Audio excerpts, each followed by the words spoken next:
Bismillahirrahmanirrahim. Assalamualaikum warahmatullahi wabarakatuh. Perkenalkan, nama saya Fahira Suhaila, akhir NIM 102, kelas HES 2C mata kuliah pengantar hukum Indonesia. Baik, di sini saya akan menjelaskan sedikit mengenai materi tentang hukum adat.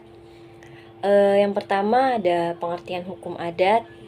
Terdapat beberapa definisi yang dikemukakan oleh para sarjana Belanda mengenai hukum adat ini, yakni salah satunya menurut Bijleveld dalam bukunya yaitu yang berjudul Inleiding to the Rechtswetenschap in Netherlands, yang mengatakan bahwa hukum adat ialah peraturan hidup yang meskipun tidak tertulis, tidak diundangkan dari penguasa, tetapi dihormati dan diyakini oleh rakyat dengan keyakinan bahwa peraturan-peraturan tersebut berlaku sebagai hukum.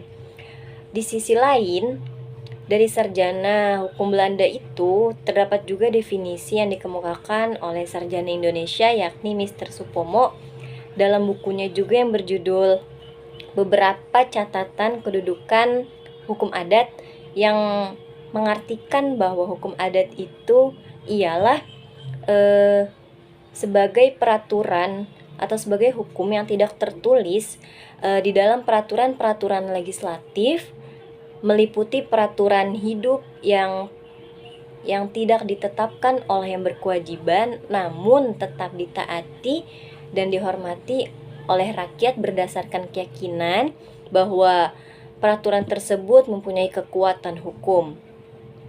Nah, dari definisi kedua tersebut dapat disimpulkan bahwa hukum adat ini mempunyai arti bahwa hukum kebiasaan yang ditulis atau dibuat dari tingkah laku masyarakat yang tumbuh dan berdasarkan lingkungan masyarakat itu sendiri, sehingga menjadi hukum yang sah secara tidak tertulis.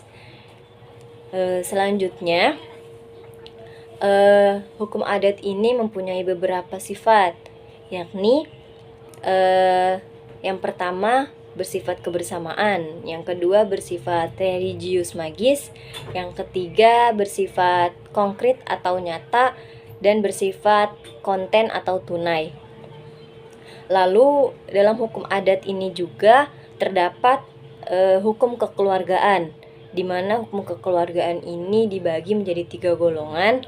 Yang pertama ada golongan patrilineal, yakni artinya golongan ini mengikuti garis keturunan bapak. Yang kedua ada golongan matrilineal, di mana keturunan ini mengikuti keturunan ibu.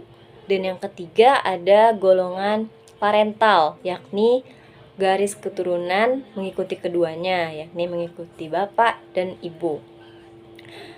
Di dalam masyarakat dengan sistem kekeluargaan patrilineal dan matrilineal ini mempunyai sistem perkawinan tidak boleh mempunyai sistem perkawinan bersifat eksogami, yaitu artinya dilarang melakukan perkawinan antara sesama anggota klan dan subklannya. Artinya tidak boleh melakukan hubungan perkawinan antara anggotanya gitu. Nah, di dalam sistem parental ini terbalik dengan sistem matrilineal dan patrilineal, yakni kalau dalam parental sistem perkawinannya ini bersifat endogami, di mana membolehkan perkawinan antar sesama anggota suku dengan maksud untuk mempererat hubungan suku tersebut. Hanya itu yang dapat saya sampaikan. Apabila ada kesalahan mohon dimaafkan, dan apabila ada perasaan mohon diungkapkan.